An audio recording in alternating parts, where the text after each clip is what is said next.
اس پردے کے موضوع میں کچھ واقعات ایک دو آپ کے سامنے رکھیں جس سے ہماری بہنوں کو شاید کچھ فرق پڑے. ہمارے یہاں تو آپ شادی بھی دیکھ لیں, شادی بیاہ میں نا ہم مسلمانوں کے یہاں ایک سسٹم ہے, سال بھر آپ جتنی بھی پردے میں رہ لیں وہ ٹھیک ہے, آپ کا سسٹم ہے. لیکن ایسا 2 دن کا جو ماحول بنتا ہے شادی اور ولیمے اور 4 دن کا, لگتا ہے کہ اس بیچ میں پردے کی چھوٹ ہے. آپ جس کے سامنے چاہے جا سکتی ہیں, آپ جس کے سامنے چاہیں بے پردہ ہو سکتی ہے, آپ جس کے سامنے چاہیں اس کے بغل میں بیٹھ سکتی ہیں. شادی بیاہ یہ سب ہو رہا ہے. شریعت نے پابندی لگائی ہے تو یہ چاہے شادی بیاہ ہو چاہے عید بقرعید ہو, کوئی ماحول ہو, 360 دن آپ کو پردے کے اندر رہنا ہے. یہ ہماری شریعت کا حکم ہے. اور اللہ رب العالمین نے ایسی عورتوں کو بھی پیدا کیا.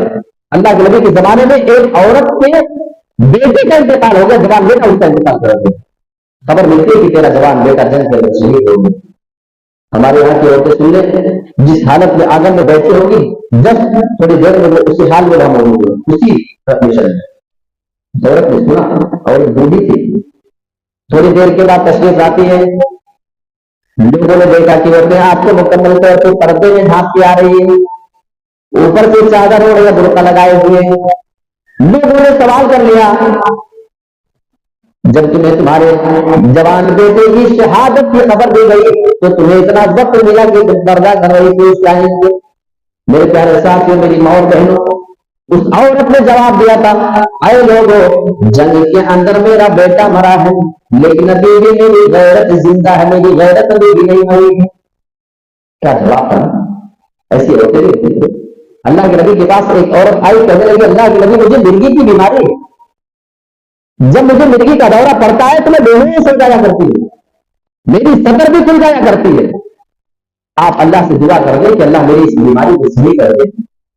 اللہ رب العالمین نبی کی دعائیں سن لیتا ہے. آپ دعا کریں اللہ سے.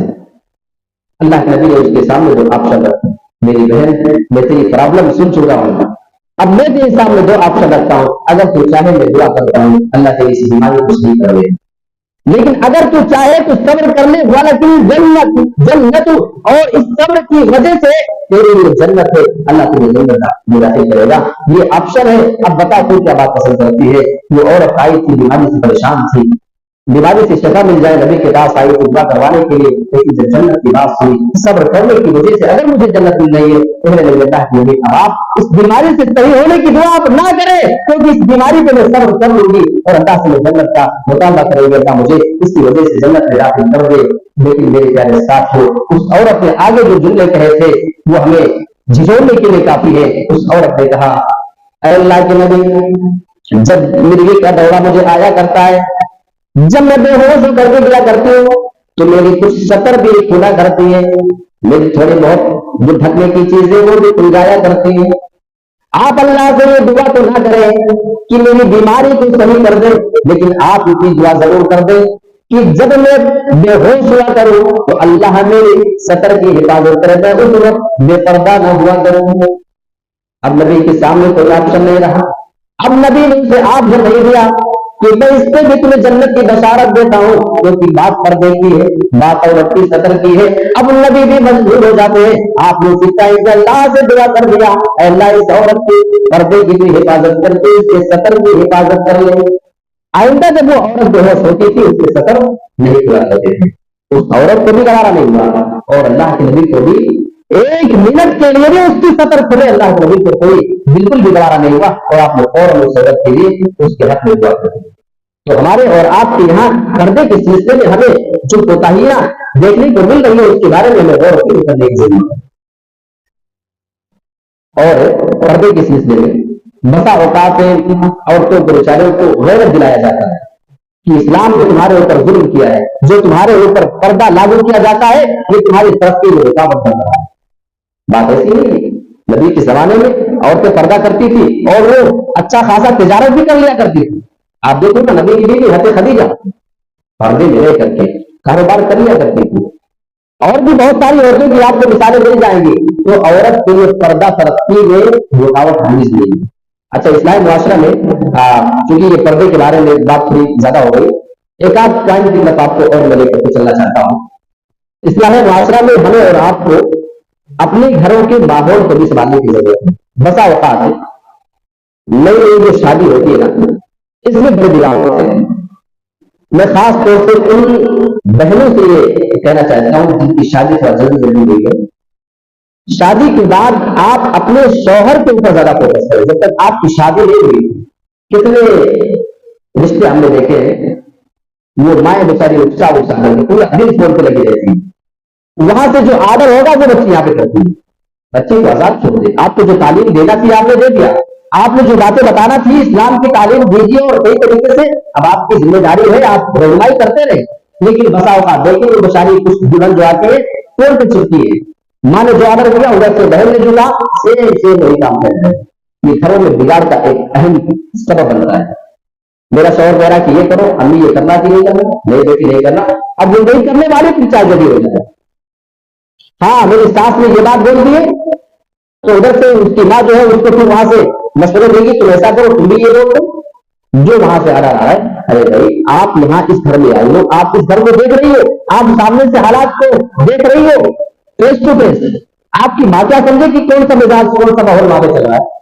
اب وہاں سے وہ آڈر کرے گی اور وہ جو مشورہ دے گی اور اس مشورے پہ چلنے والی لڑکیاں اکثر اپنی زندگی کو برباد کر لیا کرتی ہے. ابھی میرا ایک دوست بیچارہ وہ مجھے بار بار فون کرتا ہے میرے گاؤں کا کہ یار زندگی پوری عجیب ہو چکی ہے. صرف میری بیوی کی ماں جو بولتی ہے وہی بات, اور بات کبھی طلاق کی پہنچی ہوئی ہے. ابھی تو کتاب لینے میں بات سننے میں آ رہی ہے کہ طلاق اور طلاق کبھی مانگا. تو میں ایسی عورتوں سے کہنا چاہتا ہوں کہ آپ اپنے شوہر کی خدمت کریں اور ان کا دل جیتنے کی کوشش کریں. اور شوہر کو بھی جو نئی نئی شادی ہوتی ہے خاص طور پر بچوں کو سمجھنے کی ضرورت, سنجیدگی سے کام لیں. زیادہ جوش کی ضرورت نہیں ہوتی.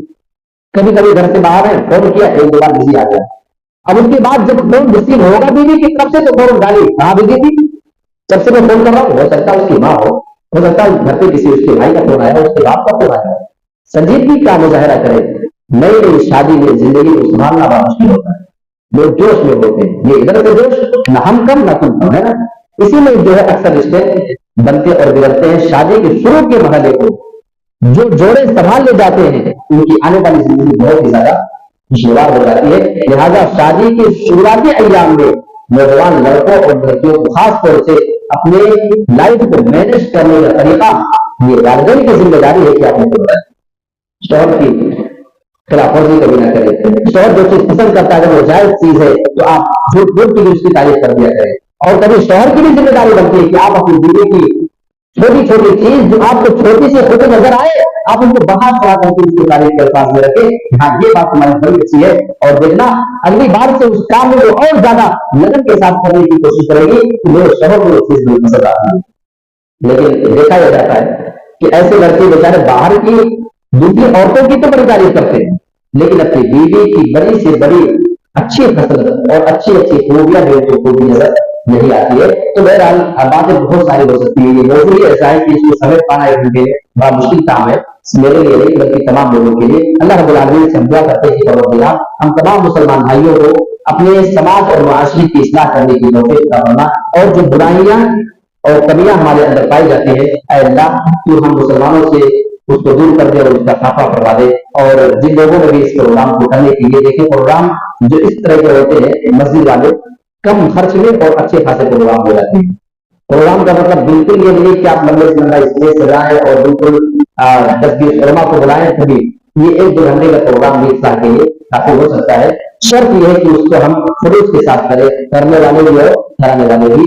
اصلاح کرنے کے لیے آپ کی ضرورت ہے, جن کے پاس دولت ہے ان کو بھی آگے بڑھنا ہے, جن کے پاس علم ہے ان کو بھی آگے بڑھنا ہے, جن کے پاس دولت نہیں ہے وہ اپنا جسمانی طور پہ محنت کرے. کوئی اسے مشورہ دے سکتا ہے, صرف مشورہ تمام لوگوں کو اس طرح کی چیزوں میں. اور الحمدللہ آپ کے گاؤں میں جو فضلت الشیخ موجود ہے الحمدللہ کافی میں ان کو اچھے سے جانتا ہوں, اس معاملے میں بڑے حساس ہیں اور ان کی کوشش کرتی ہے اس طریقے سے کہ لوگوں میں دینی بیداری پیدا کی جائے. یہ آپ ان کی قدر کریں, یاد رکھیے علماء کی قدر کرنا یہ آپ کی ذمہ داری ہے.